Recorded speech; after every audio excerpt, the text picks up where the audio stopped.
What is up, everybody? Welcome back to another edition of the Sheehan Show here on Sherdog.com, and I am back for the first time this year with your top 5 bets for the weekend in the world of mixed martial arts. And of course, before even a punch is thrown in major mixed martial arts, I suppose, anyway, in 2023, the main event of the UFC has fallen out, and we have a short notice replacement. But I went back and I watched some Imavov fights today, and honestly, I'm kind of more looking forward to this fight than I was the last one. Obviously, he's fighting Sean Strickland now. I'm getting straight into it here, talking about the fights. But yeah, I think it'll be a better fight, honestly. And you never know what you're going to get with Kelvin Gastelum, what type of fight necessarily he's going to fight. So I'm looking forward to it. Every cloud is a silver lining. But anyway, I suppose it's been a wild start to MMA in 2023 with one thing or another. And I suppose we're talking about bets today, but you know, what a wild start we've had to the year, and hopefully we can get it together a bit here. We can earn a bit of money. We can get the bets going. I'm going to attempt to keep a track of like my record for the year. We did it last year, and like we got 3 weeks in, myself and John, and we were like, we forgot about it because like. This is as well. People need to realize this. This is like the everyman's betting show. This is the fun betting show. This is not, this is not your I'm putting 3 units on this and 0.5 of a unit on this. This is like you have a tenner at the end of the week. You're going watching the fights tonight. You go into Paddy Power or Ladbrokes or anywhere. You go online and you put on your $5 or you put on your tenner and you're like, sure, look. That's what this is. Bit of fun, bit of crack. Don't take it too seriously. Don't go too mad if they don't win. Give me all the praise in the world if they do win, and we'll take it from there. Do you know what? After having a bit of a time off, I don't know if everyone else is the same. I'm actually I'm pretty excited about this card coming up. There's this card, there's one championship card as well. The betting lines always come out for them a bit late, so I have 5 bets from the UFC. This week to get it out obviously a little bit earlier. Now people are looking forward to this, because seeing as they haven't watched the card in a while. So let's try to make some money, and let's try to get the year off to a good start here. And the first bet, I'm going to start at the main event. Usually I kind of leave my main event bets till the end. I'm going to start with the main event, and let me just check the price here as well, because this price has been changing. So I'm recording this about, I don't know, maybe less than 48 hours anyway, after Sean Strickland has come in, and the price has kind of gone up and down and up and down. They're even right now at the moment at minus 110 in most places. They're both minus 110, Strickland and Imavov, and I'm going for Imavov. That's my first bet of the week. I'm going for Imavov to win at minus 110. Looking at the lines here where they moved, he opened at minus 170. He came into around minus 105, then he went out to minus 120, and now he's back into minus 110. So, not massive movement, but it takes a while, I suppose, once the fight is announced for people kind of maybe to get their bets in and get the lines together and get at what price they want to bet on people. But I like Imavov in a close fight here, and the reason I do like him, I'll tell you now. I feel you look at the Cannonier fight for Strickland, right? And you think to yourself, what is the one issue that Strickland had mostly in that fight? And I think it's funny because his coach, Eric Nixick, replied to me, because we were talking about the judging just after the fight, and he was kind of saying, Sean, we know, and Sean knows that he didn't do enough. I think he said specific, maybe he didn't say specifically, but maybe he said somewhere else specifically about he didn't throw enough leg kicks. He didn't take the fight away, because obviously it was very close in the judging scorecards, as every fight tends to be a big one anyway, and we have an argument about it, and that never changes with people's minds, but that happened that way anyway. So you look at it coming into this fight, and you think, against Imavov, he's going to have to do a little bit more, because Imavov will do more in the area that I almost called him McCorkle there, funnily enough. Sean McCorkle, that's another that Strickland wants to fight. So Strickland is a guy who has this really straight up boxing type of style that maybe you don't see ever in mixed martial arts. And I think on the levels on the way up, it has worked very, very well for him. Obviously, he's had some issues, when you fight Alex Pereira with that sort of thing, it's definitely not going to work. And even last time out, we saw the issues with it against Cannonier. And the area in which he didn't do enough was the area which Cannonier kept the fight, and that was at long distance. And he broke in to try to land the shot, obviously, and it worked well for him. And Imavov will want to keep it at long distance as well. So if you think about it that way, the exact same problem in terms of the distance and the amount of shots thrown will be evident, I think, in this fight as they were in the last fight. Very, very different sort of fighters Cannonier and Imavov are, but similar in terms of maybe the range. Although the range is very different for Imavov. I'll talk about the way he fights in a second, but the range is different for him. But the range, the length of the range, the area of the range, I suppose, as range is the same. And the amount of shots maybe that they throw in terms of coming inside of range and throwing power shots, I would say is the same. I haven't looked at stats or anything, but just going by watching them. And that means that Strickland is going to have to up his output unlike he did the last time. Throw more shots, throw more, let's say, devastating shots. And I went back and I watched a couple of Imavov fights, watching his fight against Edmund Shabazian. And Shabazian did very well in where Sean Strickland will need to do very well at times in terms of landing the shots inside, but they also got him into bad trouble because Imavov knew when they were coming. The second... why do I call him Shemaev? Shabazian. I'm getting back into this whole speaking lark, lads, after the but the second Shabazian threw the shots, and he threw shot after shot after shot over I might have only been over 90-second, 2-minute period or whatever. Imavov knew what was coming and knew when to throw the fakes to bring out the shot, and then he was coming in and striking. Imavov can fight on the ground too. He could take him down. Now Strickland's a good fighter on the ground as well. I think it'll be mostly stand-up fight. So I think that will kind of not necessarily even itself out, but won't give Strickland an advantage where he's going to need it. And then when they're fighting on the outside, it's going to be very tough for Strickland not to get eaten up by shots from Imavov. Imavov kicks the leg very well. He kicks high. He throws shots, as I said, from the outside, but comes in with big shots as well and gets straight back out. At that point, if Strickland can't hit him, it's a real no-go for Strickland. Now, if he can kick that leg, if he's improved on that on the last fight, if he's improved on landing those big shots when he comes inside, which he has previously been good at, to be fair, this will turn the fight and it'll turn it in Strickland's favour, but that is how it turns. And to make those large improvements so quickly from the last fight, to be the key for me to win in this fight, is, if you're looking at it, it's probably if past this prologue, it's probably a big tick for Imavov to win the fight, So I'm going to go for Imavov, and that's the main reason for it. I think Strickland is not going to be able to make him pay A when he comes in and B from the outside. And I think he's going to pick him apart on the outside. We look further in, maybe we'll look at it now to the other bets. The overs are interesting. So 3.5 rounds, -140 for the over. I think it will. I think this fight's going long, honestly. The over 2.5 rounds at -185. I think that's a good bet. Obviously, it's nearly 2-1 on, but if you're throwing that in there with something else, if you definitely, if you fancy someone to win, get a knockout or something, want to do a double, I think that's a nice bet. I think it will go a little bit longer. It's not that I think, Strickland's going to walk into the Imavov shot and get knocked out. No, it's MMA and it could happen the other way around as well. But I think it's going to be kind of a slow burner with Imavov winning rounds, maybe a late finish. But no, I feel this one will go to a decision. Fight to go to decision is only -110. Doesn't go to decision, -120. I would go for it to go to decision there. But yeah, bet anyway is Imavov. -110. If you're not sure if you think it's going to be close, like me, I think it's going to be relatively close, but I think Imavov will win the rounds.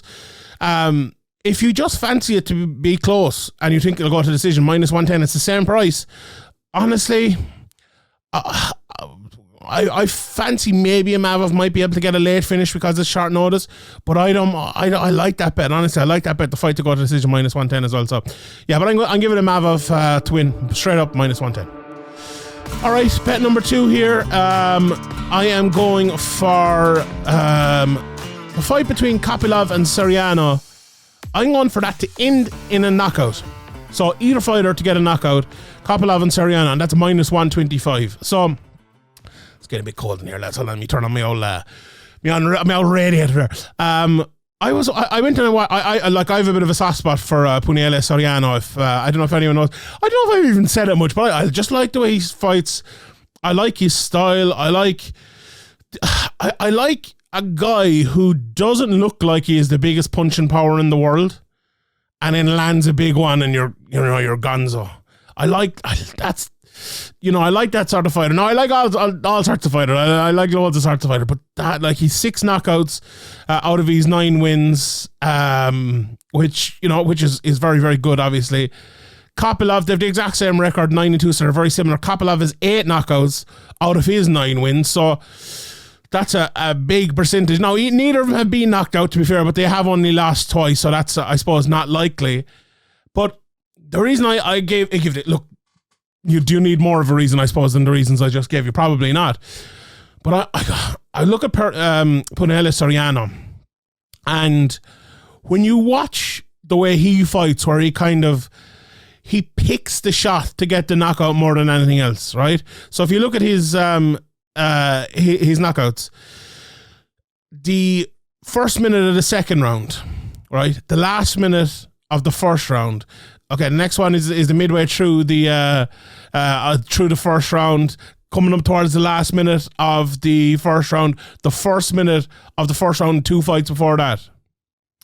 He's the type of guy who, and I always thought McGregor was a little bit like this as well, right? Where the one shot can come at any time, whether it be early or whether he kind of lulls you into it and then it comes. And I think he's actually getting better at lulling people into it. Now, okay, he hasn't had the best time over the last while. He lost, obviously, 2 decisions in a row, and he wasn't able to do it to both of those guys.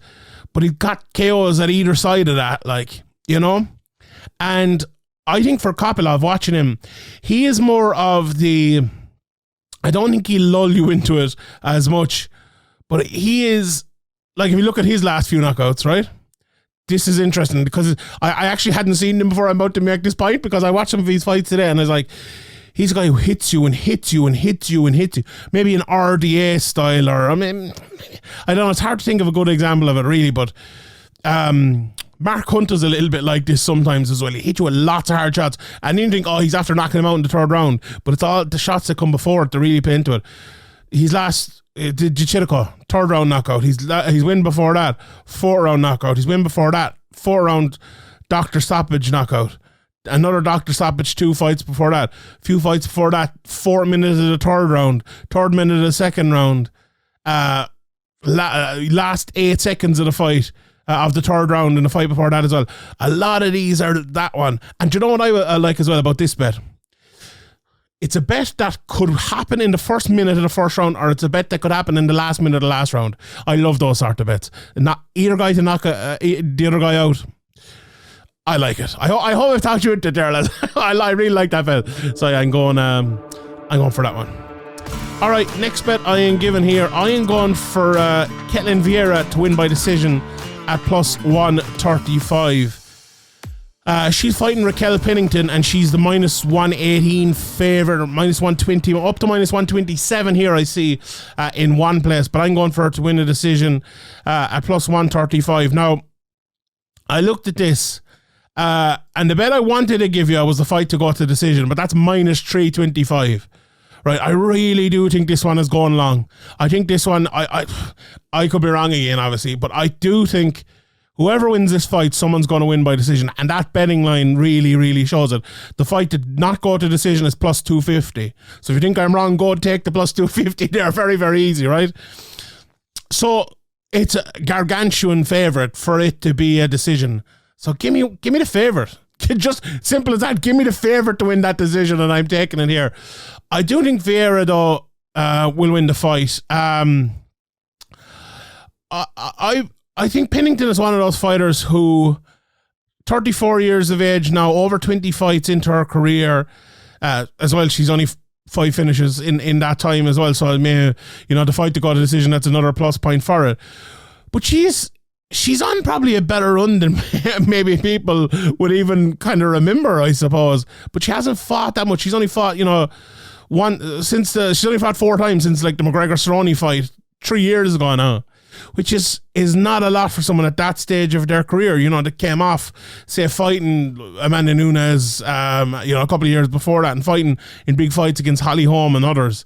And it just feels at this stage, it might be Vieira's time. It might be Vieira. Again, Vieira, more than half her wins have been by decision. 7 of them. Her last 2 wins by decision against Holly Holm and Miesha Tate. Her last 2 fights before that went to a decision as well. So, all pointing towards this fight going to a decision as well. I just think when you win fights like those, especially I suppose the Holly Holm one, it gives you, and look, that was a split decision. She's had a few splits down through the years that have been close. Maybe it gives you, and as well, when Amanda Nunes come back, who's Amanda Nunes going to fight next? This is the one to probably earn that. And it looks like Vieira is the one that's in place maybe to get that shot and to fight Amanda Nunes next if she can win here. So it's a big fight for her. Now, maybe that's not a good thing necessarily. I just think that her size and her length and the way she fights, like, she's not massively big, right? She's 5'9". Pennington is 5'7", so she is a little bit bigger. And when you're that size, the extra two inches does matter. Pause. But it's that sort of thing where Pennington is a good striker and where she will beat most people because she is a good striker, even if she's not a great striker. To be able to maybe control her on the outside and throw a jab and stay away from her, not be caught on the end of her shots, or not be caught in the end of her pressure, maybe make it a little bit of a strong woman game in there, push her against the cage and hold her there, which we've seen in the Kunitskaya fight as well. I think that's the sort of thing that just pushes me towards Vieira. Like, I think there are ways for Vieira to change the fight up if Pennington is not necessarily picking off, but is edging the striking battle. Now, I think Vieira might just edge the striking battle. But the rest of the fight, I can see Vieira taking large minutes of it. And when it's close, if you put someone against the cage and land a few knees and land a few elbows, that can be the win and losing of the round. So, look, I do think it'll be a close fight. There's no doubt about it. I think this will go to decision. I think it'll be very close. But for Vieira to win at plus 135, I do think she is the favourite to win the decision. I like that. I like that one a lot. So yeah, I'm going for that one. The next bet I am going for is an interesting one. I was a little bit surprised at the price of this one. And I'm going for Sijara Euabnks and Priscila Cachoeira. I'm going for the over in this, and it's over 2.5 rounds. It's plus 120. As I said, a little bit surprised with the price in this one. You look at Euabnks. She's lost 6 times, 7 of which... Sorry, she's lost 7 times, 6 of which are by decision. She's won 7 fights, 4 of them have been decisions. So, in 14 fights, she's gone to 10 decisions. That's a lot of decisions. You go to decision here, you're grand. I'm looking for the over. Doesn't matter who wins. Doesn't matter if it goes to decision. You're looking for the over here.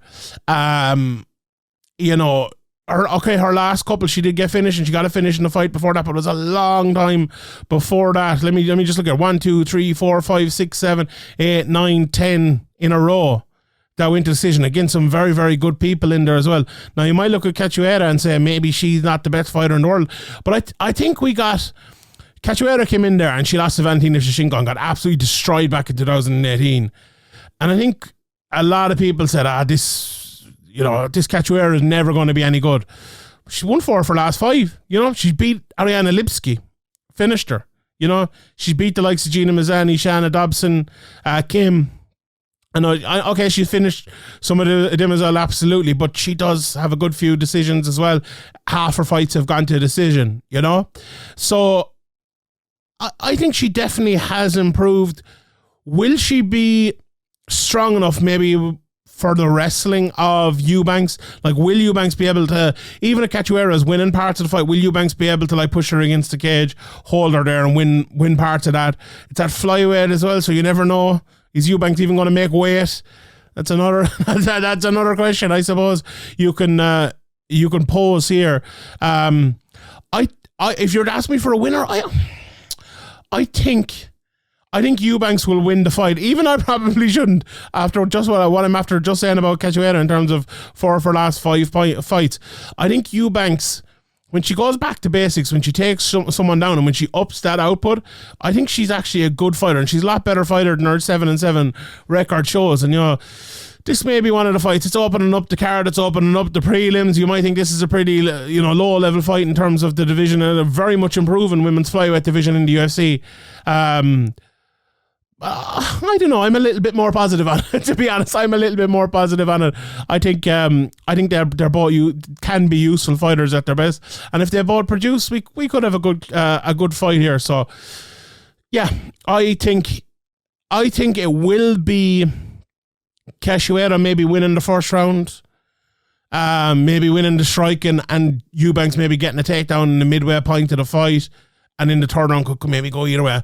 I think it's going to go long. I really do. I think it's going to be one of the fights that goes long as well, because I think Eubanks will be safe on the feet, as safe as she can be, and I think Cachoeira will be as safe as she can be on the ground if it gets there in terms of being defensive. Now maybe she'll go for a few submissions and things like that, but I do think there will be bits of that as well. One of them being safe and the other one's realm. So, fight plus 2.5 rounds, plus 120. Plus 120 to go over 2.5 rounds. So, there you go. So, there are the 4 bets for the week. Now, when I'm keeping my record, if I do manage to keep it, those are the bets I'm going to count. And then I'll keep maybe a separate one if I do manage to keep it, which I probably won't, for the flyers. And this week, my flyer bet is, and I couldn't believe this price, honestly, it's Umar Nurmagomedov to win by KO TKO at plus 700, and he's fighting Raoni Barcelos, as they called him on the commentary of one of the fights I was listening to him. This is a very good fight, a very, very good fight, and let me just check. Let me just check if this is right. It is. I don't know if maybe this line is wrong or something here, but so to win by submission he's plus 400, to win inside the distance plus 225, to win by decision Nurmagomedov is minus 200. So they think this fight is going to decision. That's where they think. Fight to go to decision minus 225 plus 185. It doesn't go to a decision, right? So that's fair enough. This is a flyer, so I am taking a fly at it here, right? To win the fight straight up, did I say it there? But minus 950 Nurmagomedov is. I see him someplace here minus 835, minus 750 in another place. But he's around that. He's around minus 850, minus 900, minus 950 here in one place. And that's a massive favourite. Now, I went back and I watched Nurmagomedov, and it's funny, Barcelos fought Said Nurmagomedov, and now he's fighting Umar Nurmagomedov. We know Habib Nurmagomedov. We've Usman Nurmagomedov over in Bellator. I've started it today. I have a list on my phone of Nurmagomedovs, and I have described which Nurmagomedov fights in which way, because there's so many of them. And like, credit to Habib, I won the coach of the year and all last year, and deserved and happy retirement. Looking forward to our next one.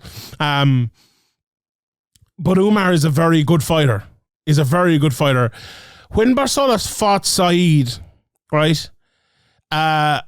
I thought it was interesting, and watching like the first half of that, I think Said was very far off in a lot of his shots. But Umar doesn't fight the way Said fights. Like, Said very much loves spinning attacks and loves he's more of a straight up fighter, I think, than Umar. Umar's kicks, is Joe Rogan on? I don't think he's on it this weekend, but if he was, he'd be talking about his kicks and how he throws those question mark kicks, and he throws kicks like hooks inside, but like short hooks, like Alex Pereira hooks, and they're really, really effective. And I actually think they'll be very effective against someone like Barcelos, right? You look at Nurmagomedov's game as well, and it's very well rounded. Like, and he's 15-0. Of course he's going to be well rounded. And look, he's a guy who doesn't get many knockouts or anything. Let me look at his record. He's only one knockout in those 15 fights, 7 decisions and 7 submissions, right? Which is grand. And it is a flyer bet, so we all know what's going on here. Like, it's one that might not happen. But watching that Brian Kelleher fight and watching fights before it, when there's no doubt there's danger there with those kicks, right? There's no doubt there's danger there with the kicks. And what comes after the kicks is the clinch, the takedown, usually a submission, right? But a lot of shots as well. Like, I like, for a guy who throws shots the way he does and ground them out and flatten guys out the way he does, especially against the higher level guy like Barcelos, right? Who, he's 3 losses. He has 1 submission loss, to be fair, in his career all the way back in 2014. So it's 9 years since the guy has gotten submitted. He's not exactly an easy out in terms of submitting him. Like, if Nurmagomedov does have that success on the feet, does get the fight to the ground, does land a lot of shots, will Barcelos get submitted maybe as easy as other guys, or will it be the referee having to step in to stop it when a lot of shots come down? Now, look, the submission, if past this prologue, it is probably the most likely outcome here. Absolutely. But plus 700. I'm going plus, it's plus 700, and it's a price. It is the flyer. Okay, I'm not lying to you. I'm not saying this is 100%, this is going to happen or anything like that. But the flyer, plus 700 to get, I do think Nurmagomedov will get a knockout with those kicks at some stage. And I do think as well, someone will not submit to him and he'll end up knocking them out. I really do think that will happen. Will it be this fight? Plus 700 is a good price to take that chance on, so I'm going for that. So yeah, those are my five bets of the week. Is there anything else that sticks out on this card? An interesting fight, Damon Jackson and Dan Ige. They're both pretty similar in terms of price. Minus 105 for Jackson, minus 115 for Dan Ige. And I was very close to giving Ige as one of my bets, honestly, for the week. But over the last few fights, I've become a fan of Damon Jackson. That Pat Sabatini win was a very, very good win on a 4-fight winning streak. Now, Dan Ige is just a very good straight-up fighter, hard guy to bet against. But look, he's coming off of 3 losses in a row. The 3 losses, Chan Sung Jung, Josh Emmett, and who's fighting for the title next, and Ivalev, maybe one of the best fighters in the division. There's absolutely nothing wrong with any of those losses, but I think it's a step up. It's without a shadow of a doubt a step up, I think, for Damon Jackson to what he has been fighting. You know, the last time he did that, he got knocked out in less than 3 minutes against Ilia Topuria. So I don't look. Danny is no Topuria, don't get me wrong, but it's an interesting one, a very interesting fight. Let's have a look at some of the other betting on it. Let's just see the over betting. Fight goes to decision, minus 150, plus 120 to fight not to go to decision. Yeah, like I really don't like the betting on it. I'm not sure, honestly. I'm not sure who'll win this fight. Like if you're giving me plus 150 on either guy, I'd probably take it here, you know. But that isn't there, so I'd probably avoid it. The Soriano trade up is minus 155, plus 135 for Kopylov. Abdul Razak Al Hassan against Claudio Ribeiro, they're both even as well, minus 110. You know, with Al Hassan, you're always looking for the knockout there, so plus 140 he is to get the knockout. Fight doesn't go to decision, minus 600, so that probably tells a story on that one there. I love Javid Bashrat. He's back here. He's fighting Mateus Mendoza. I like Bashrat inside the distance here. He's plus 400 to get the KO, plus 215 to get the submission, plus 140 inside the distance. Not the biggest price in the world, but I'd probably go for that one. And we have the straight up betting on Sijara Euabnks versus Cachoeira, plus 210 for Cachoeira. Euabnks minus 245. I'd probably go for Euabnks there. The Flick Johnson fight as well. Johnson is big favorite there, minus 310. Jimmy Flick plus 270. You know, Jimmy Flick's not a bad fighter at that price. Maybe. So yeah, the other big favourite, Nick Fiore, is a big underdog, against minus 800, Matthias Rebecki. So, you know, interesting ones there, and we'll see how it goes. So we leave it there. The 5 bets for this week. Imavov straight up minus 110. Just to recap, Kopylov and Soriano to end in a knockout, either guy, minus 125. Vieira to win by decision, plus 135. The over of 2.5 rounds at plus 120 in Euabnks, Priscila, Cachoeira, and Umar Nurmagomedov to get the KO. The flyer of the week at plus 700. All right, everyone. Best of luck with the betting this week. I will leave it there. My name is Sheehan for Sherdog.com, and I'll see you all next time.